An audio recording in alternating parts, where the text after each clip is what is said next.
Bismillahirrahmanirrahim.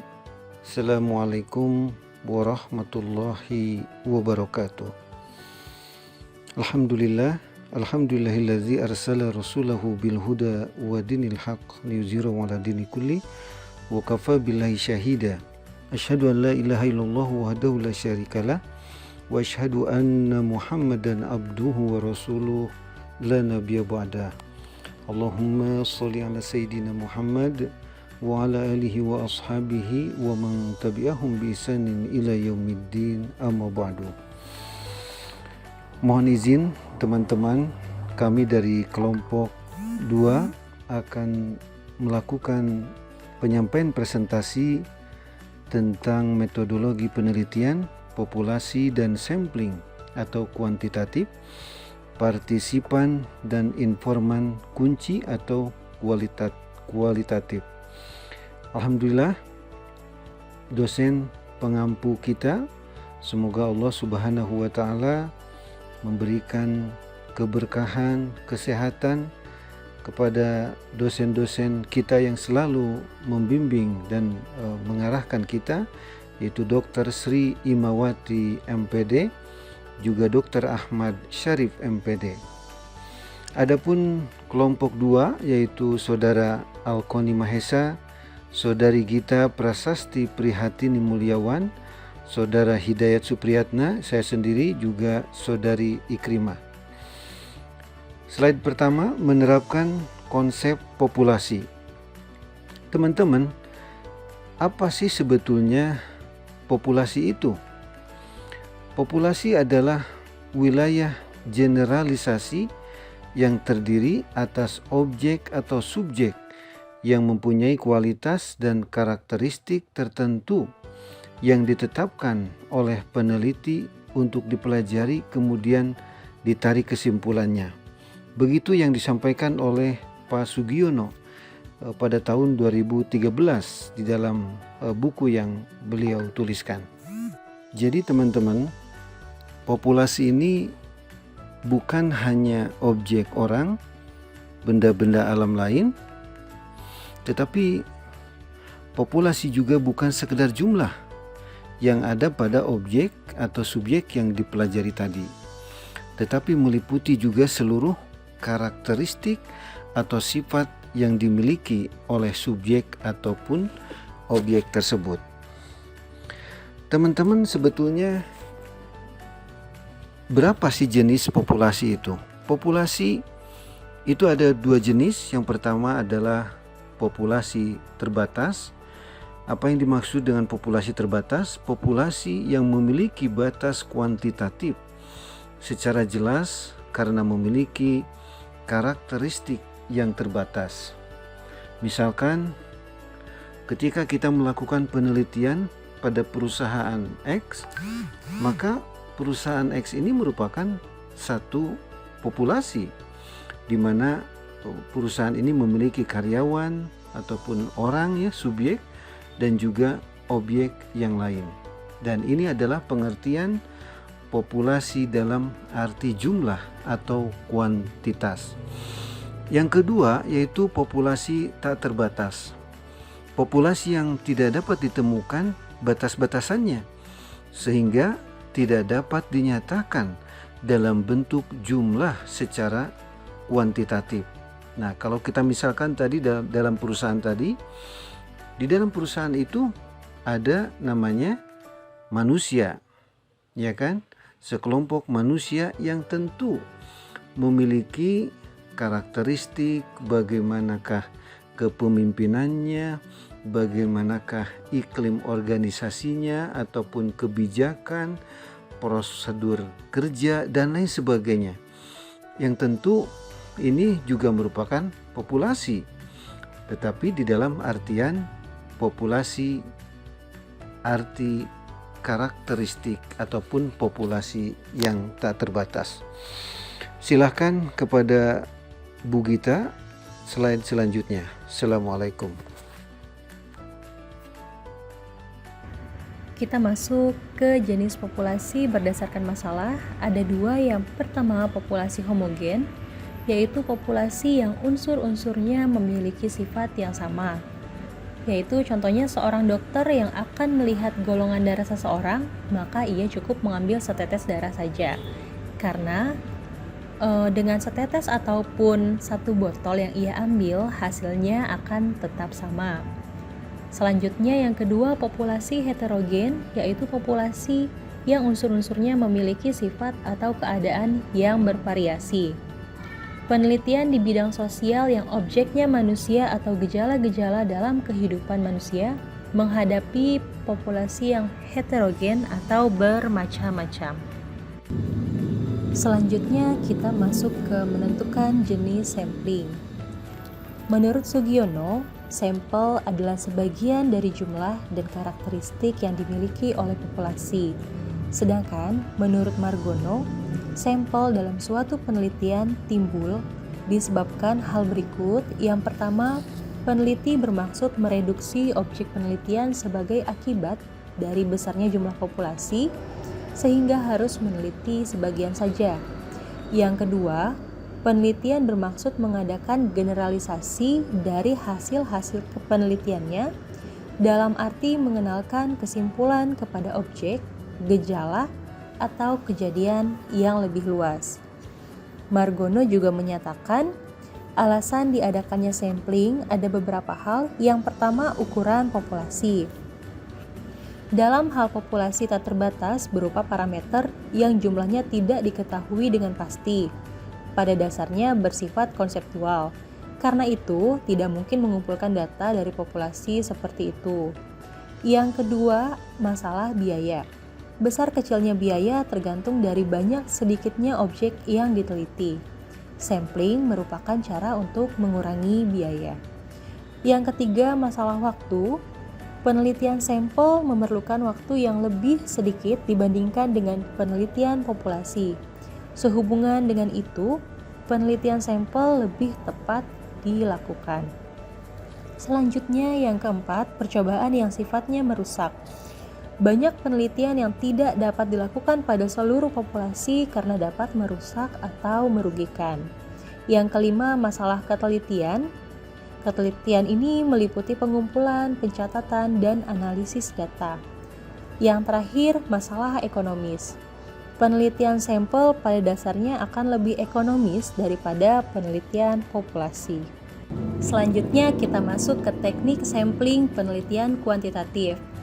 Teknik sampling pada dasarnya dapat dibedakan menjadi dua, yaitu probability sampling dan non-probability sampling. Probability sampling meliputi simple random, proportionate stratified random, disproportionate stratified random, dan area random. Sedangkan non-probability sampling meliputi sampling sistematis, sampling kuota, sampling incidential, purposive sampling, sampling jenuh, dan snowball sampling. Bismillahirrahmanirrahim. Selanjutnya kita akan membahas jenis-jenis teknik sampling. Jenis-jenis teknik sampling, yang pertama ada jenis probability sampling, dan yang kedua ada jenis non-probability sampling. Oke, kita bahas sekarang probability sampling. Probability sampling adalah teknik sampling di mana setiap anggota populasi memiliki peluang sama dipilih menjadi sampel. Dengan kata lain, semua anggota tunggal dari populasi memiliki peluang tidak nol. Nah, teknik dalam menentukan kapan jenis teknik sampling perlu digunakan. Yang pertama ada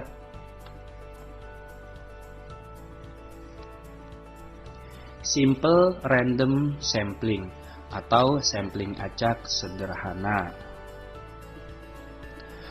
Nah, anggota sampel dari populasi dilakukan secara acak tanpa memperhatikan strata yang ada dalam populasi itu. Besarnya populasi harus diketahui oleh peneliti. Populasi dianggap homogen, dapat dilakukan dengan pengundian dan tabel bilangan acak. Pengambilan sampel dari populasi secara acak berdasarkan frekuensi probabilitas semua anggota populasi. Selanjutnya ada proportionate stratified random. Digunakan pada populasi yang mempunyai susunan bertingkat atau berlapis-lapis. Digunakan bila populasi mempunyai anggota atau unsur yang tidak homogen dan berstrata proporsional. Kriteria jelas untuk menstratifikasi.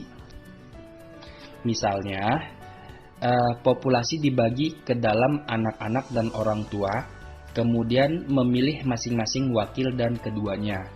Itu contoh dari sampling stratifikasi atau stratified sampling.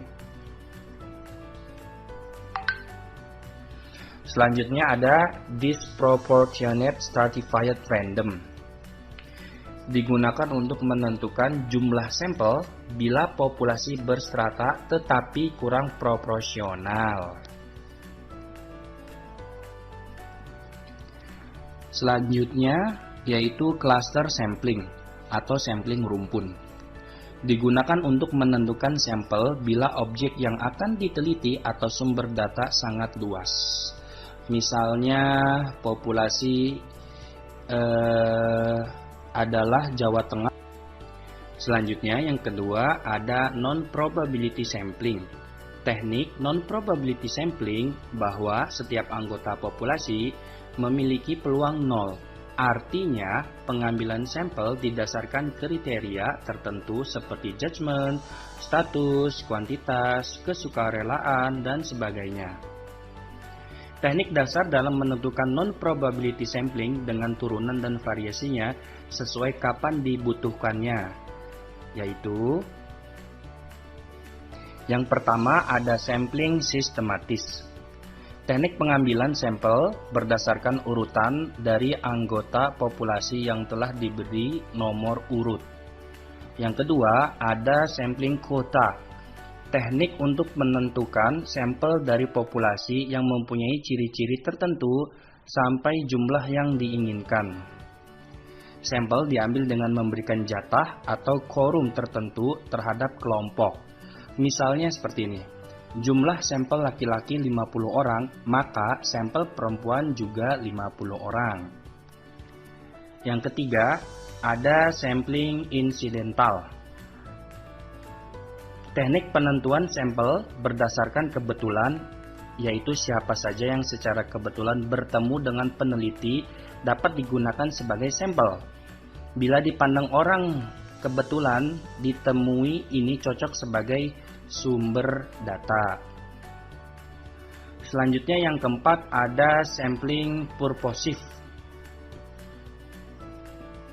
Teknik penentuan sampel dengan pertimbangan tertentu.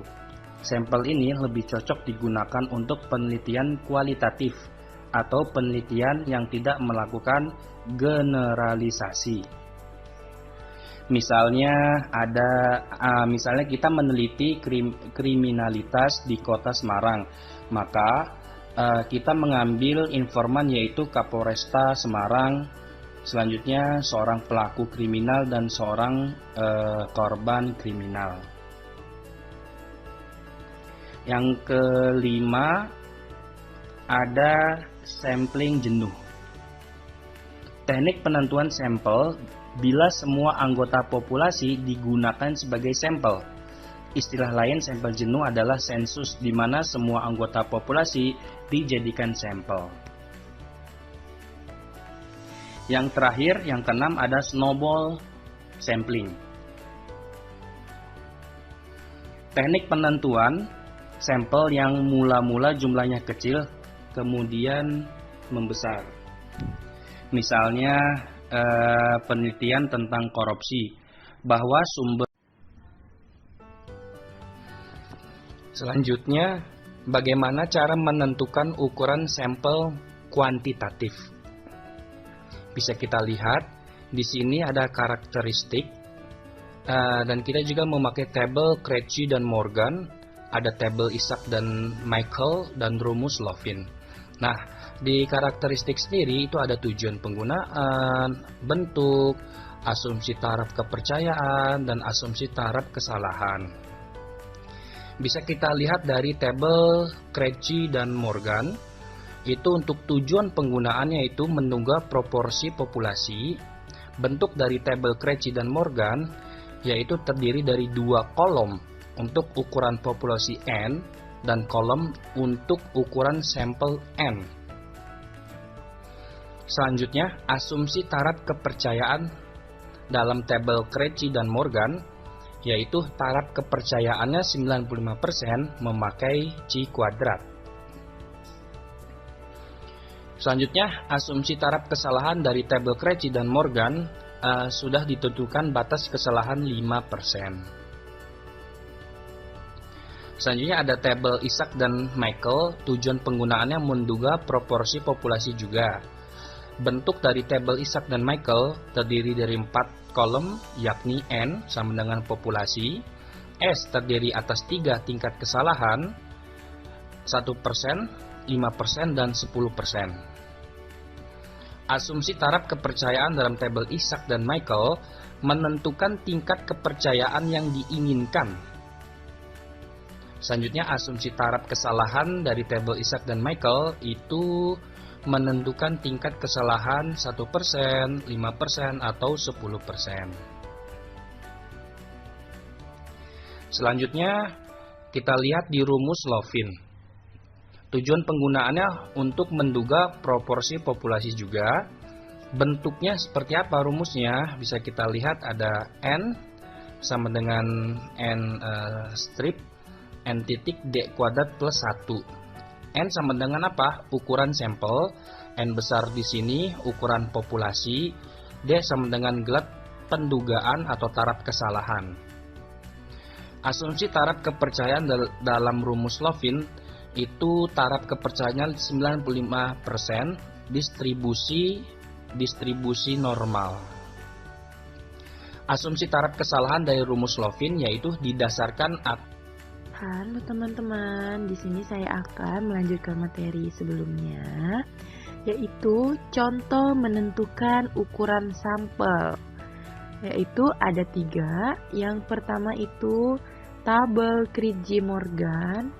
Misalnya, jumlah populasi 1000, maka dapat secara langsung melihat tabel lampiran 1 diperoleh jumlah sampel sebesar 278. Hasil ini dengan taraf kesalahan yang sudah ditentukan sebesar 5% atau 3,841 dalam distribusi C kuadrat. Nah, yang kedua itu ada tabel Isaac dan Michel. Misalnya, untuk populasi 1000, taraf kesalahan 1%-nya itu jumlah sampelnya sama dengan 399. Taraf kesalahan 5%, jumlah sampelnya sama dengan 258. Dan untuk taraf kesalahan 10%, jumlah sampelnya sama dengan 213. Nah, di sini ada rumus, yaitu rumus Lovin. Misalnya, jumlah populasi adalah 125 dan tingkat kesalahan yang dikehendaki adalah 5%. Maka, jumlah sampel yang digunakan adalah, terlebih dahulu kita masukin dulu rumusnya. N sama dengan N per N D kuadrat plus 1. N sama dengan sampel, N sama dengan populasi, D sama dengan nilai presisi yaitu 95% atau SIK sama dengan 0,05. N sama dengan 125 per 125 0,05 kuadrat plus 1, hasilnya 95. Nah, dari contoh menentukan ukuran sampel, sekarang kita beralih ke menentukan partisipan atau informan kunci. Informan dan jenis-jenis informan. Nah, sebelum itu sudah pada tahu belum apa itu informan? Nah, informan yaitu subjek penelitian yang dapat memberikan informasi mengenai fenomena atau permasalahan yang diangkat dalam penelitian. Nah, di dalam penelitian kualitatif, informan terbagi menjadi 3, yaitu informan kunci, informan utama, dan informan pendukung. Apa sih informan kunci? Informan kunci secara umum pihak yang mengetahui secara konseptual. Nah, sedangkan informan utama informasi secara detail sebagai aktor utama. Dan yang ketiga atau terakhir, informan pendukung. Informan pendukung informasi tambahan yang bermanfaat dan relevan pihak yang terkait dengan informan utama. Nah, tadi dalam penelitian kualitatif informan terbagi menjadi 3. Sekarang ada kriteria dalam menentukan informan kunci. Ini menurut Marta dan Kresno 2016. Kriterianya itu yang pertama, harus menjadi peserta aktif dalam kelompok organisasi atau budaya yang teliti atau telah melalui tahap enkulturasi. Dan yang kedua, harus terlibat dalam budaya yang diteliti saat ini. Yang ketiga, harus memiliki waktu yang memadai. Dan yang terakhir, harus menyampaikan informasi dengan bahasa sendiri atau natural. Di sini ada jumlah informan. Syarat yang harus dipenuhi dalam menentukan jumlah informan yaitu kecukupan dan kesesuaian. Menurut Marta dan Kresno 2016, 3 kondisi dalam penentuan jumlah informan. Nah, yang pertama itu ditambahi jika informasi masih tidak cukup. Dan yang kedua, keputusan jumlah informan. Dan yang ketiga, ganti jika informasi tidak kooperatif dan tidak jujur. Dan yang terakhir, stop jika informasi sudah jenuh. Nah, dalam pemilihan informan dapat didasarkan pada 2 aspek, yaitu teori dan praduga. Teknik pemilihan informan dan merekrut informan. Merekrut informan, yang pertama, melakukan analisis peran informan. Yang kedua, mencari informasi ketersediaan informan yang sesuai. Dan yang terakhir, memutuskan penerimaan atau penolakan informan. Mungkin sekian yang bisa saya jelaskan.